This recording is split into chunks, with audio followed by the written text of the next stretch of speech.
Sorry, Peter, what is your good point?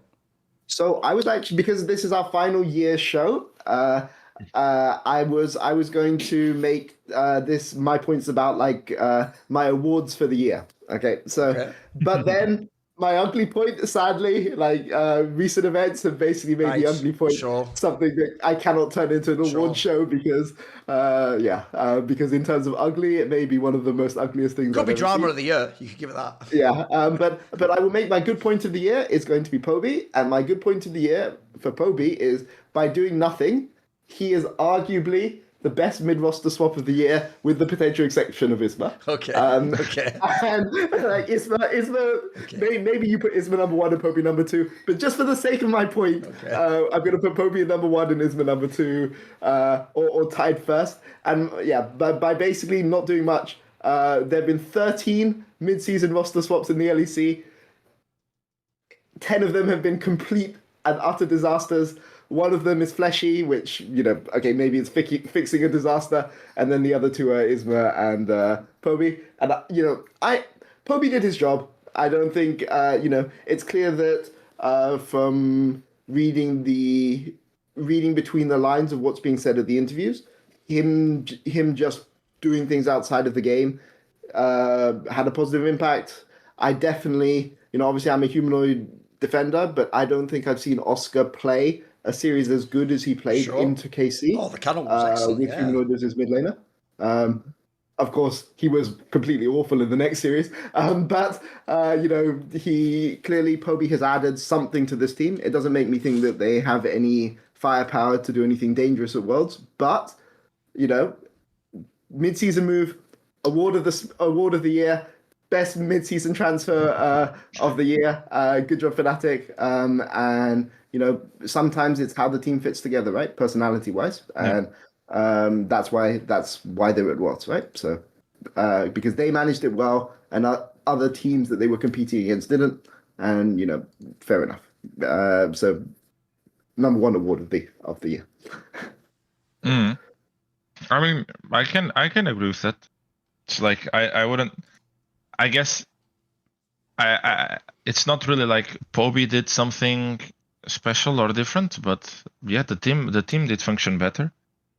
I mean, but I don't know what was it necessarily, but yeah, it probably was just like having someone that wanted to play, I guess. Sure. By the way, I'll even say on that, right? This is actually a concept that's really misunderstood. I'll actually use a football example for you, right? Do I actually think that the forwards for PSG are better than Mbappe? No. Like, if you had to make them play for their national team, they wouldn't be better players. But I actually do think that removing Mbappe, who was a better player, arguably made PSG become a better team because they played as an actual team more and the structure became fucking amazing and they're very unselfish forwards. It's a concept that, if people don't know, called addition by subtraction. And basically, that's literally what I think Poby did. I don't think he ever, I watched all the games, mate. Unless he was doing something in scrims. In games, he just looked like an average mid laner that just moved around the map as you should in the most predictable way possible, and probably was told by the others, like, group at the Dragon now, or come over now, or just stay in the lane. His actual job and his ultimate success was not being humanoid while still having hands. That's actually awesome. And then also, like you're hunting at the end there, not being humanoid is also awesome if you want someone to be really motivated and hungry to win. By the way, Koreans who haven't made it to LCK properly are super hungry to just play the game 1 billion hours. Their method of how you win is you just play it as much as you can and then hope somehow you're in the LCK. Like, that's actually a really good thing that this guy was probably super hungry, because I've told everyone on this show, I heard in the off-season when that move was announced, people within Fnatic just told me, humanoid basically just didn't want to play anymore, mate. Like, he sort of, like, his vibe had gone. Like, he just didn't, look, he could have played, and obviously he was skilled enough to play, but he just didn't give a fuck, sort of. And so, like, that, in a way, I do think, even though part of me thinks, why are we figuring that out halfway through the year and then reversing someone for the last split? Yeah, sure. But even so, once you're in that position, if I can take out someone like that, who, by the way, I'm sort of, if I'm bringing a humanoid in, I can Mbappe say, it's going to be all about him. It should be about him doing that. If I pay him that much and put him in the middle in. So I can't have him sort of like, yeah, I'll turn up and do what I can,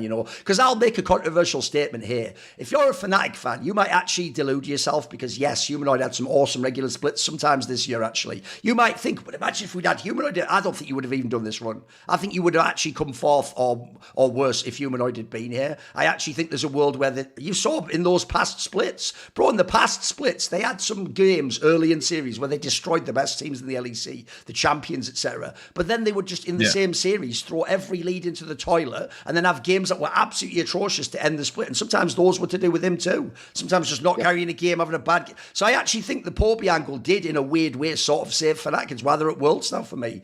And also, I do think actually removing him I think it did have the effect I hoped for, Peter. It made other people in the team have to take a bit of accountability themselves, and they have to do things and they have to play to their game, etc. And actually, I have to give Fnatic credit. By the end, they actually looked pretty good. I've got a point about that coming later, but for what they had, they sort of did get somewhere by the end. So no, I thought, all in all, I thought it was like, it was an excellent swap, which is crazy because I certainly never thought, if someone told me at the beginning of the year, the best roster move will be replacing humanoid with Poby in Fnatic. That sounds like someone just fucking used a randomizer on the words, on the nouns in that sentence. Like, doesn't even sound real, does it? Yeah. I mean, I'll say one more thing on this though, which is that obviously it's no secret that when I was a coach, I like to build rosters with rookies and veterans, and everyone can understand what the benefit of a veteran is in a situation like that, right? Which is that they train up your rookies. But the one thing that having those rookies in the team did is it held the veterans to be more accountable, but also the rookies would always bring new energy, right? Because one thing, if you've been in esports for a long time, everything is just so mundane, everything is so routine, and having somebody there in the team who's like really excited. Oh my God, it's my first day of LEC. Oh my God, it's like they have free drinks backstage, like they have like a bean bag. Look, they win the BO1 and somebody like that, they go and do that first interview where they go, we can beat you too. You want that, happiness, I mean, I agree with that. By the way, it's basically the concept of like, rookie. When you have the fucking old dog and then you bring a Poppy, like it does bring life out the old dog because it has to get hype, has to play with the Poppy. Yeah, it sort of brings it back. Yeah, I know what you mean. Yeah, I think there are some rookies that are a bit exception to that, but there are also some veterans that are a bit exception to that. But like in general, I think it's very, very normal. By the way, I'll even give an example. He's only a few years into his career. I even think the same thing applies to Oscarinin, right? He hasn't still learned yet what it's like to be in Fnatic, mate. He still, every time he wins a playoff series, does that interview where it's sort of like, I'm actually trashing everyone and I'll probably just win the league now, lol. And you can tell, like, people who are in Fnatic are just like, what are you doing, bro? Shut up. Like, but that I sort of fuck with that energy, though. I want someone to believe that. I don't want the person to do an interview like, I don't know, we'll try, but, probably won't win or anything. You don't want that, too. You want a mix of both. I get it. The one thing though being about this whole situation, which sorry, you first. No, I mean, I was just saying that like being bold I don't think it's a bad thing. It's a show business and it's a competition, and that is usually good for both. I don't want to have players that are like, my goal in first split of LEC is to make the playoffs. Right? Even if you're Camilo.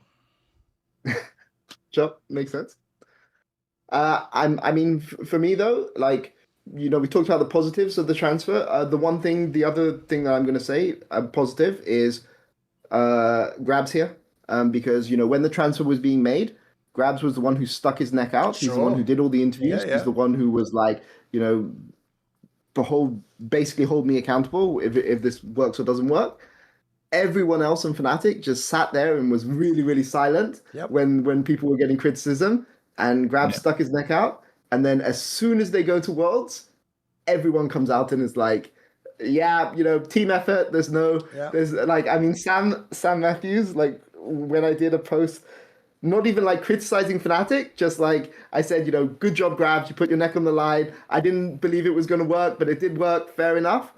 And then the first thing that he tweets back is, there's no I in team, Grabs' neck was never on the line, this is a team effort, everyone, and I'm just sitting there thinking, oh my God, why? So, okay, so you had 30 people making this decision. Why are they not coming out and saying like, why are they not taking responsibility for the decision before you know whether it's going to work? And are you telling me that, you say there's no I in team? Great. So if it hadn't worked, are you saying that those guys would have come out and been like, no, it wasn't Grabs' fault. It was my fault. Fans of this, blame me. It was my scouting data that wasn't good or something like this, right? And that kind of rubbed me the wrong way, like in a very, very, in a way that made me feel a little bit icky about this entire situation. Because, I don't know how Fnatic made the decision, but I know that like somebody, it was set up to take the fall if it failed, which was Grabs. The fact that he was willing to do it, and it obviously you don't do that if you don't have faith in the decision. So he clearly had faith in the decision, and it was repaid. So fair play to Grabs, right? Yeah, I agree with that. I also think actually he handled the move quite classy. He didn't just like blame Humanoid and bring out all the reasons. If the guy's never going to play, by the way, and he's not even come off the bench ever, you could just put all the blame on him for the past 2 splits and then go forwards and have your fans believe, right? Clean slate, no problem. He didn't do that. He barely even blamed Humanoid at all. He just sort of like replaced him. I was like, we just had to do this move, and this was the move to do, and so here's the squad. Like, I agree. And that's also something people should give Grabs credit for, because it might seem easy when you're in G2 with the greatest super team of all time to take the blame and say it was my draft and I fucked up. Yeah, that's because you're winning all the time, mate. That seems like you get your reward. In this case, I agree. It was very unlikely they were going to win the split. So at some point, someone was going to get blame. And if it had ever gone badly, by the way, in the playoffs for Poby, Grabs would have gotten all the blame, mate. He would have been the guy. Yeah. They'd have said he was an idiot. Like the people who already think Humanoid would have done better would have gone crazy on this guy. In fact, they would have. I can tell you, I know Fnatic fans. First thing they would say is fire Grabs before they even got to any of the players.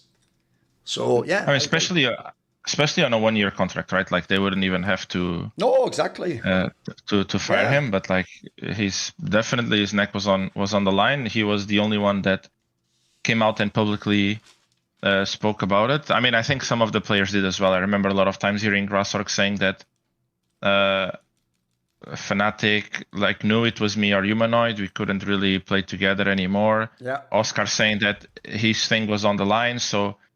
There, some Matthew like might say that like there is no I in team, but at the end of the day, like everyone was on the line, and one guy made the decisions of who was staying and who was going, and that guy would deserve the blame if he was wrong, and that guy deserves the credit if he was right, and in this case he was right. Yep. Because like we talk about that change, but the reality is that I thought that Oscar and In, after all of this drama, would end up being completely destroyed.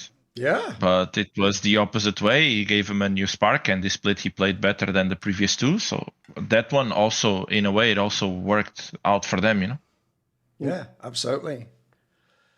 And also, shout out to Razork for confirming what everyone has told me I'm wrong about for about half a decade or whatever it is, which is that like, oh no, there was Razork and Humanoid, a fight playing together. Shut the fuck up. I have eyes. You are aware these things here, they're not glass, I can see the fucking games. And also, spoiler, I've known all the players behind the scenes. I wasn't just guessing that, I maybe had an inkling of what might be going on behind the scenes. See more cool, funny, interesting clips based on topics from my content? Well, subscribe to this channel then, or, be a pleb and don't.